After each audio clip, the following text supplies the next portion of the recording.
AI skeptics went wild this week when Sam Altman himself was quoted as using the B word, bubble. Is this exciting AI race akin to the 90s dot-com boom and subsequent bust? Are investors and consumers a little bit overexcited about the promise of an AI takeover? Well, one of AI's most outspoken critics says that the shine is wearing off. So what does happen when the hype dies down?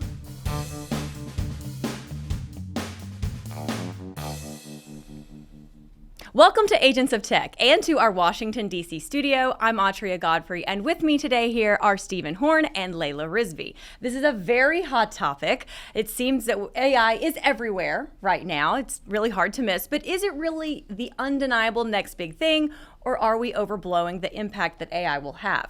Before I get to both of you and I get both of your thoughts, this, of course, is a very easy one for our viewers and listeners to weigh in on. So make sure that you leave your thoughts below. And while you're there, don't forget to like and subscribe.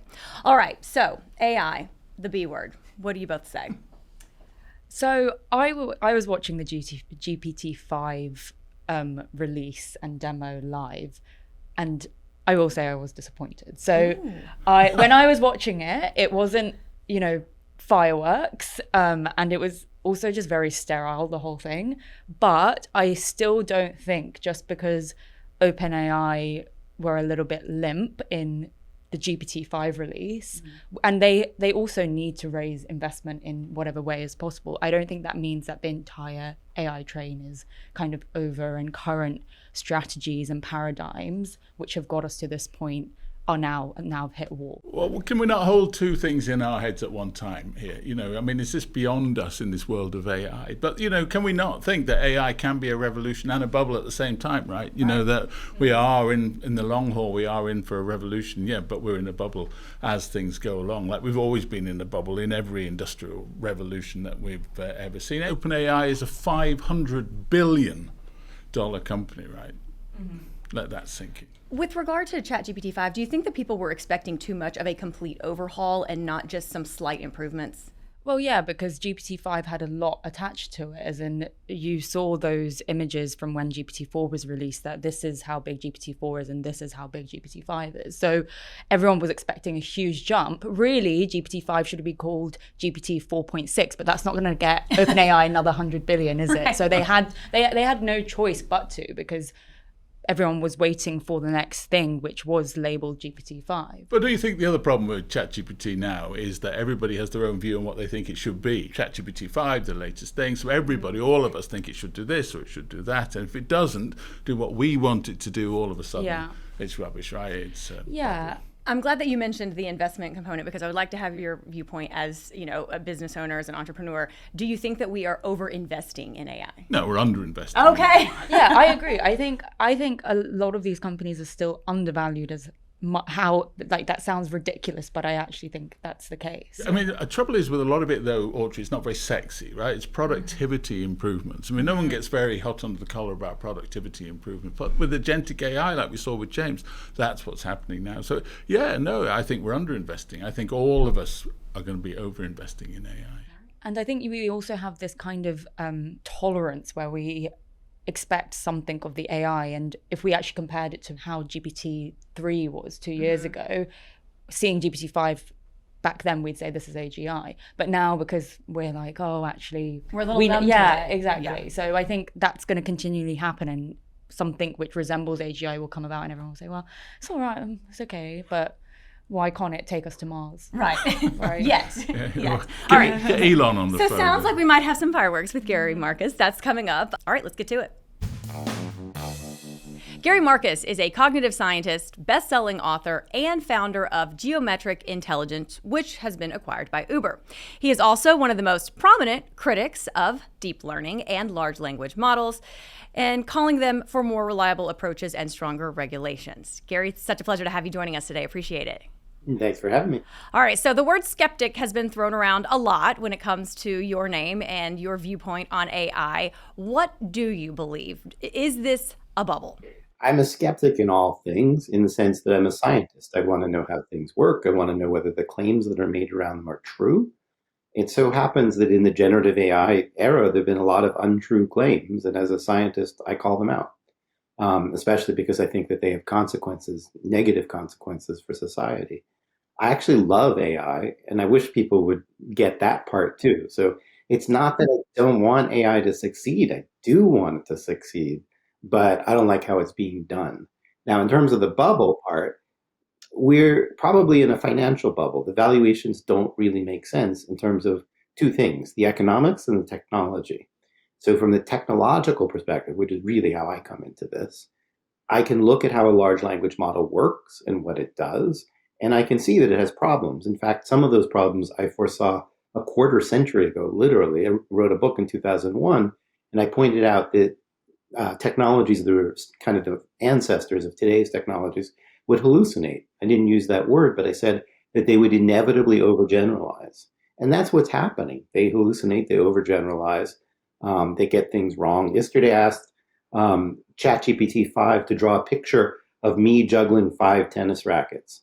And it gave me 6. And I said, is there anything wrong with that? And it said, oh, well, there are 6. And then I said, okay, can you try again? Or it offered to try again.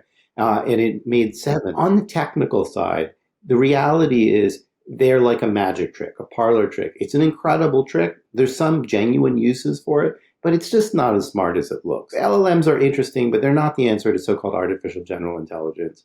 And so now comes the economic side. The economic side is they don't actually make that much money compared to their enormous costs. The trick people have developed is one that requires training a model on the entire internet.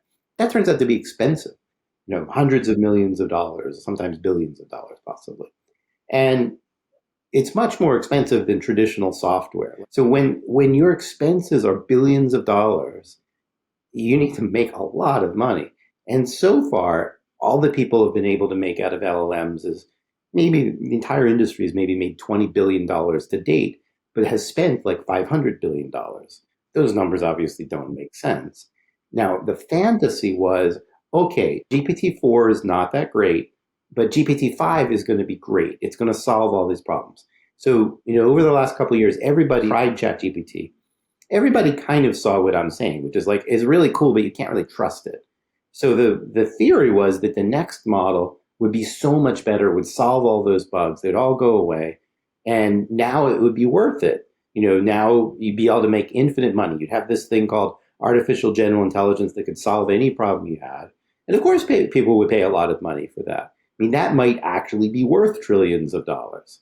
But the problem is we don't actually have that, and nobody actually knows how to build it. I had been saying for years that GPT-5 would either be late or a disappointment. As it turned out, it was both. That has, I think, led to the kind of wake-up call that could lead to a crash in valuations. So, Gary, do you think GPT-5 was underwhelming because the scaling paradigm kind of hit a wall? Exactly. I mean, those are all words that I actually kind of invented. In the 2022 essay called Deep Learning is Hitting a Wall, I said that scaling was not going to be able to continue. What I said is you have this history of it, but history, it's like they say in stock prospectuses, past performance is not a guarantee of future performance. And what I said is you are going to keep getting stuck if you keep using this technology on hallucinations, on stupid errors, and so forth. And that's what people dismiss, but that's what they're realizing is in fact true. Did scaling even happen with GPT-5? Because Rohan Pandey, he said after GPT-5 was released that from GPT-2 to GPT-3 to GPT-4, there was 100 times scale up in pre-training compute, but GPT-5 wasn't 100 times scale up because Stargate, Colossus 2, those data centers they haven't been built. So if it wasn't 100 times scale up, then is it that scaling has hit a wall or scaling just didn't happen for something like GPT-5? So I don't know how much bigger 5 was than 4, but scaling is hitting a wall one way or another. One way might be they just can't get the energy together because the needs are so enormous to make the 100x. Sure. Or they can't get the chips to talk to each other well enough. There's some communication issues. Or it might be that they can't really get the data that they need in order to do this. But whatever it is, this whole procedure of we'll throw everything we've got at it in terms of data and compute just isn't working anymore. And it's not just GPT-5. It's just GPT-5 is most visible. But the same thing happened with Grok 4 and Llama 4 and a model called Behemoth that Meta had. and the latest versions of Claude. In general, everybody has been trying the same thing since GPT-4 came out, which is to put as much in it. Now, I don't know, because they never publish what they're doing anymore. They're not really doing science anymore. It's like more marketing in a way. But, so I don't know. I think Elon said that Grok 4 was 100 times bigger than Grok 2. Strangely, he's been one of the few people to be candid about what he's done. But none of these experiments, whether they were 50x or 100x or whatever, got to the desired results. And the people in the industry now realize that. Some of them talk big, but behind the scenes, they will acknowledge this has not really gotten them to AGI. And it was disappointing. So scaling as best they could do it did not make 5 live up to expectations. Part of why there's a sea change is because people did place so much weight on GPT-5. When Grok 4 failed, it showed the same thing. I mean, Grok 4 it's not terrible, but it's not so much better than its predecessor. So it's 100x, but it wasn't giving you that much more bang for the buck, right? So Grok 4 was a failure, but people let that slide. But there was this mystique, which Altman directly built around GPT-5. So many rumors and blog posts and jokes and whatever. He just constantly was implying that it was going to be GPT-5. And at this point, it was late. And we can ask why they released it under that brand name. We know, in fact, that GPT-4.5, we have pretty good reason to believe, that GPT-4.5 was supposed to be, was something called Project Orion that was supposed to be 5. And they realized it wasn't good enough. And so they called it GPT-4.5 to kind of protect that brand name and protect their name and whatever. And for whatever reason, they didn't call this new one 4.6. I would have called it 4.6. It doesn't have, what 5 seemed to, what expectations around 5 were. I've come from a business perspective, and I'm not quite sure it has to be all or nothing. I'm not quite sure we have to have AGI or the whole thing's written off. Is that, you can get big productivity improvements using a large language model without expecting it to run your entire business for you. First of all, in the abstract, you're right? And there's got to be some in between, like something in between GPT-4, which, let's be honest, has not yielded the productivity improvements that people thought. When you do careful studies, you get a very mixed bag. Sometimes you get improvements, sometimes you don't. Like there was one with, and sometimes people overestimate. So there was a study by Meter that tries to do independent benchmarks, and they looked at computer coders and they said, how much is LLM coding going to help you in these problems? And they said about 20%, or maybe it was after the fact. How much did it help you? 20%. Right. Yeah. And the actual result was it made them 20% slower. Like it writes code faster, but then it's buggy code, right. And you spend a lot of time to debug it. So they weren't really getting this productivity improvement. When ChatGPT came out, people were talking about like 100xing the world economy and crazy stuff like that. And the reality is there are no studies that show a dramatic improvement to the world's productivity from these products. It just hasn't happened yet. So, okay, that's what's happened so far. AGI, I think, would obviously be a huge improvement to productivity. The question is about in between. What I would say is the key issue is reliability, right? Calculators, you type something in, the answer is right. Spreadsheets, you can mess up the formula, but Excel is not going to mess up its computation of it.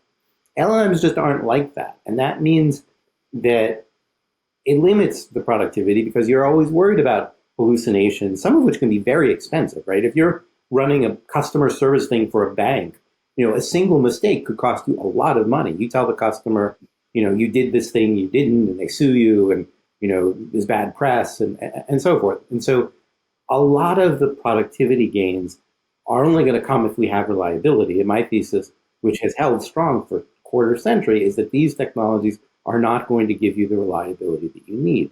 And nobody really listened to me until a few weeks ago, but in the last few weeks, I think a lot of people have realized that that is in fact the case. So like, for example, you were saying about AI kind of code, like Cursor, Claude Code, hasn't actually in studies shown to improve coding productivity. But Anthropic have claimed that Claude Code wrote 80% of itself. So, I mean, it must be pretty reliable if that's true. I mean, again, I agree that there's a lot of marketing speak they're trying to raise. Even if it's true. Yeah. And I really want to see the asterisks around that before I would be prepared to believe that it's true. There's boilerplate code, and there's a kind of abstraction by which you build a system. I doubt they did any of it. So the way to think about these coding assistants is they're kind of like interns. So you can say, go do the boring part for me. But they don't really do the sophisticated part. And like we're not seeing in studies massive gains. The Meter, I think, did the most careful study and saw a 20% loss, but it's in a very particular circumstance. Some people have found 20% gains. But like we're not seeing the 10x or 100x that people were talking about. Because obviously the whole AI 2027 stuff about AI exponentially kind of improving and using AI to develop AI machine learning engineers. Like, what do you think of that? Do you think it is on an exponential curve, or if that's a load of rubbish? I mean, if you really want to get technical about the math, it depends on what the exponents are in the curve. You can make them small enough that you can call anything exponential. But no, we're not. GPT-5 is late and is not what was expected. And same with all these other models that I mentioned before. We just aren't on that curve anymore. We were in the transition from GPT-2 to 3 and from 3 to 4. And we're not, even with the so-called reasoning stuff that they've added and so forth. We're just not there anymore. And that's what the field is waking up to. And if you listen to the chatter and so forth, people are like, maybe we should use small models. Some people are adding Neuro-symbolic AI, which I could talk about, which is something I've added for a long time. But the pure scaling is not giving those exponential improvements. I want to go back to something that you mentioned right off the top, and you were talking about, just like the basic facts getting messed up. And these LLMs are being trained, though, on data clearly that's incorrect somewhere. And so as long as it doesn't even have to be trained on incorrect data. You can train an LLM only on correct data and it will still screw up because of the nature of what it does. So what it does is it breaks everything it sees into small little bits. And it tries to cluster those little bits together and then reconstruct them. But something gets lost in the breaking down into little bits. So I'll give you an example. I wrote a whole Substack about my friend Harry Shearer and what happened with his biography. So Harry is an actor. You know his voice because he does Mr. Burns on The Simpsons. So he's very well known. There's lots and lots of data about him, many of which say that he was born in Los Angeles, which is true, right? And still, someone sent him a biography, which he passed along to me because these things have become a running joke between us.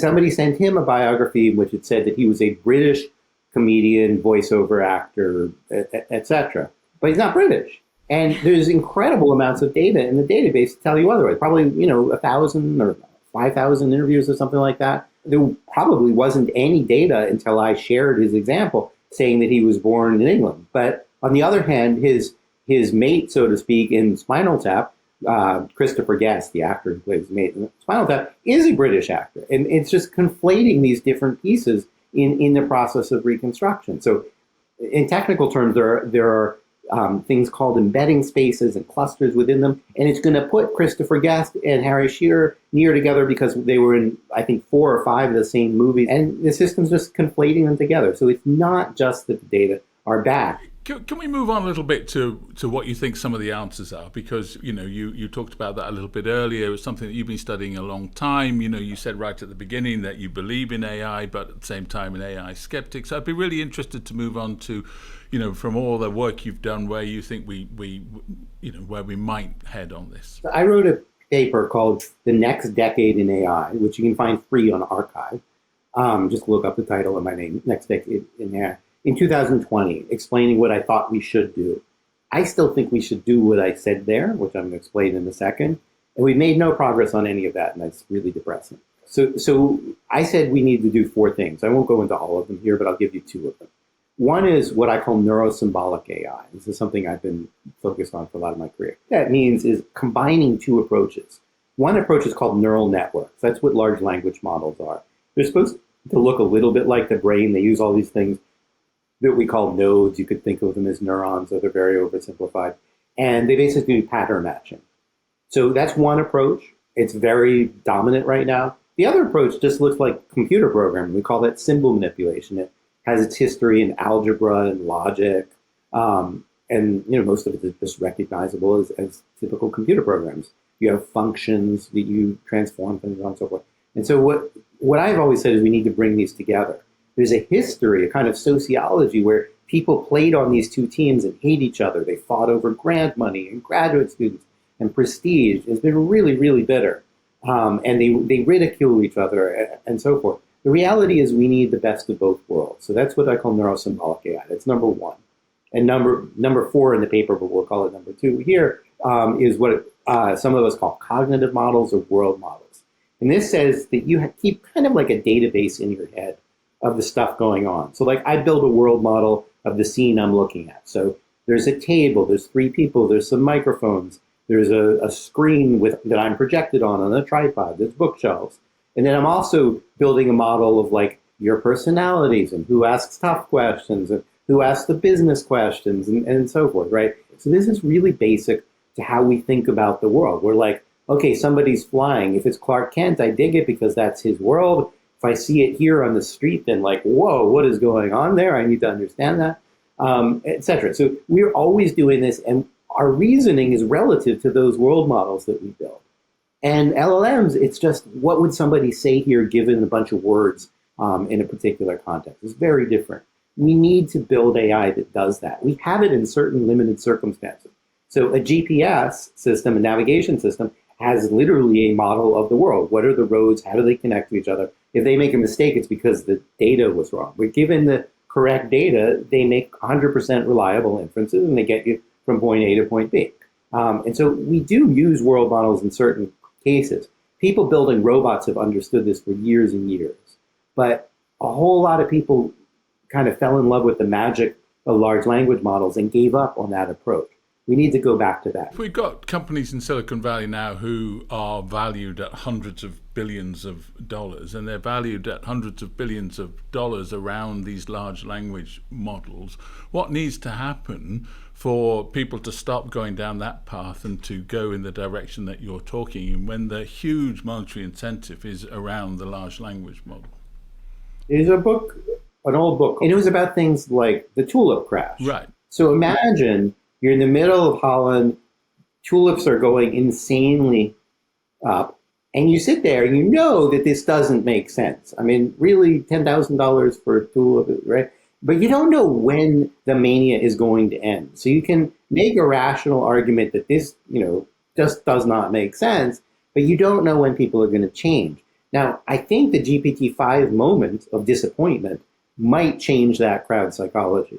I don't know for sure. I mean, they're still talking about getting a $500 billion valuation for OpenAI, which to me makes no sense, given the quality of the product. Also, the fact that everybody knows how to build the same thing, so there's no moat, right? If you're the only game in town, maybe. But if other people are doing the same, like the economics don't make sense, but people have to wake up and realize that. So, and it's not just the economics, it's also the research, right, which is part of what you were getting at. So in order for people to think about other ideas, they have to realize that the ones they're using are not working that well.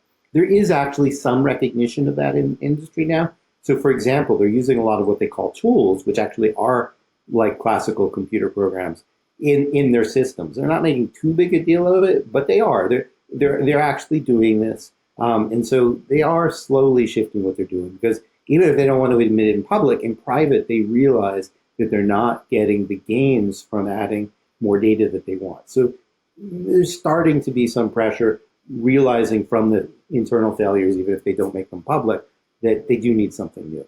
You touched on neuro-symbolic AI a minute ago. Is that, in your opinion, the answer to these hallucinations? To use philosophical terms, it's a necessary but not sufficient condition. So unless you have symbolic representations, you're going to make these mistakes.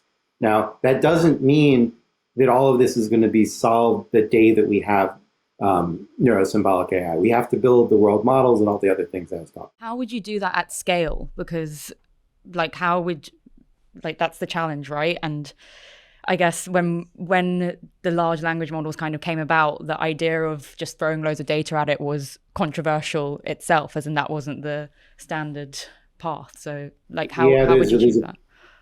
Yeah. I think it's a really, really good question. It's so much easier to build a large language model than to put in the hard work to do the things that I'm talking about. The only project where somebody did this cost maybe $100 million, which seems small compared to the amount of money thrown around now, but still seems kind of big, and nobody kind of has had the appetite to do it. There's a lot of hard work. As you know, it's relatively straightforward what it means to scale a large language model. I just get more data and I throw it at it. We need to make discoveries about how we're going to do this for these alternative architectures. We don't really know. It's such a good question because it's one we don't know the answer to.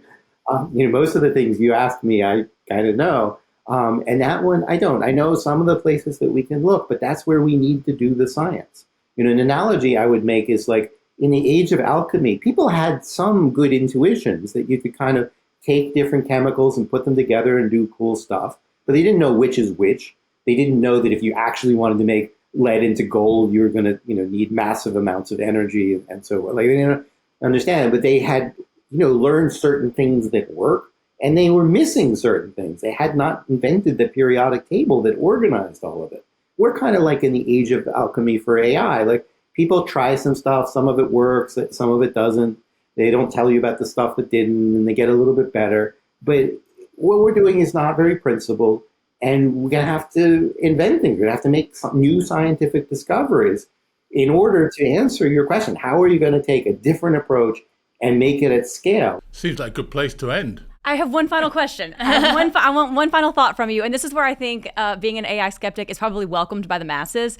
Will AI take all of our jobs? Not anytime soon. I mean, 100 years from now, sure. Like, okay. It's almost impossible to predict where AI will be in 100 years. It's certainly possible we will have achieved so-called artificial general intelligence, that the economics of it might make sense, that it, maybe it'll take so much energy we can't figure out how to do it well. But there's a reasonable likelihood in 100 years that AI is going to take most jobs. In the near term, they can't do physical labor that isn't like highly structured. They're still pretty dumb. They can do some things, not others. Most of the promises about professions being replaced have not come to pass. Like in 2016, Jeff Hinton, who later won a Nobel Prize, said that we should stop training radiologists. Well, here we are 9 years later, and no radiologists have been replaced. Instead, what we found is that AI is helpful to radiologists, but radiologists know a lot of things that we don't know how to program into AI. Mostly it's been like that. There are some things where AI really has replaced some people. Not typically a whole profession, but some people. So, for example, voiceover actors, famous voiceover actors aren't getting replaced, but not famous ones, people breaking into the profession, that's just not a thing anymore. Because if you just need a voice, it does not need to be recognizable, AI can do that for you. So, I don't think anybody would have guessed the right professions that were going to be replaced. A lot of people thought drivers would be replaced. We're only starting to replace them a little bit in certain cities, not in general. So a lot of the things people thought would be replaced are. I don't think anybody thought voiceover actors would be replaced, but they kind of are. So we're not very good collectively at predicting that. But I would say in the next 10 years, plumbers, carpenters, gardeners, etc., not going anywhere.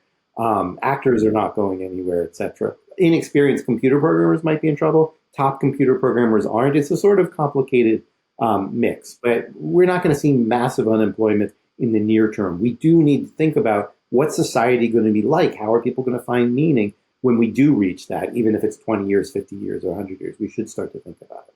All right. Wonderful conversation. Thank you so much for your time today. Thanks for all your insights. Really appreciate it. Thanks so much. Thanks very much. Okay, so I thought it was interesting. I felt like you and Gary aligned a little more than I expected you to. Yeah, I mean, we were both disappointed by GPT-5. Yes. 100 years, I don't think I'm on that timeline. Yeah. We went from horses to landing on the moon in like 50 years. So, and AI is moving faster than that. Like technology in the last 100 years is insanity if you think about it. So I don't think it's just going to be, most of us will be replaced by 2100. Yeah. I think meat robots are coming soon, meaning us doing. But don't you think, based on what he was saying with the, the factual errors still existing and the hallucinations, like there's always still going to have to be a human in the room? To some extent, but one thing that I didn't get the chance to ask him was about the hallucination benchmarks, as in they're currently for the latest models like 1%. Right. Is that less than humans getting things wrong? So, Depends I mean, on the or are human. they a lie? Like, are those benchmarks just a lie? And anecdotally versus Gary's experiences of the 7 tennis rackets. So Gary, over the past kind of couple of years, has used the test of a horse riding an astronaut as an image. I did that yesterday with GPT-5 thinking. Did an amazing job. I've not had any problems with GPT-5 thinking, so... Yeah, I mean, he raised some really interesting points, like you'd expect, right? Mm-hmm. That was very interesting. But, he sort of said, didn't he, that, ChatGPT is the tulips. We all know what happened to the tulips in the 17th century, right? The whole market went bust. So is he saying that now all these large language models, all the OpenAI companies are now going to go bust? Because he didn't have an answer for Layla's excellent question, did he? About how do you do what he wants to do at scale? Mm-hmm. So these guys are trying to do what they're trying to do at scale. He hasn't got an answer for that. So how do we transition from large language models to this kind of different view of the world? Because when we spoke to John Jumper, he said something like they would encounter a problem and it's surprising how actually quickly their team would innovate to come up with something completely novel to get over that obstacle. And I think people in the entire AI industry are doing that. Reasoning models didn't exist before 01, 03, but now they do. It wasn't just, brute force pre-training. So I think that's going to happen. And they are all kind of innovating. Right, but that for me, what's so fascinating. So the problems that you were talking about at the beginning and he was talking about, I mean, I think everybody can see, right? Everybody can see the mistakes it makes, but everybody can also see the potential and where this thing is heading. But how do you then get there? How do you then switch from one to the other? Sure. Is the thing that we're all going to have to find out. Sure. Yeah. And one last thing, I do agree with him on the point that if something is the general consensus and it isn't working, you do have to try something different, because that's exactly how the LLMs started. As in, Jeff Hinton's team just kind of had a hunch that the current paradigm wasn't working. Let's just throw loads of messy data at it. No one thinks it will work, and it worked. So I think that mentality and that approach has to be applied constantly, that it can't just be right. But the problem with that is when your company's worth $500 billion, yeah, then throwing the baby out with the bathwater is a little bit tricky. You have a lot of people to answer to. Yeah.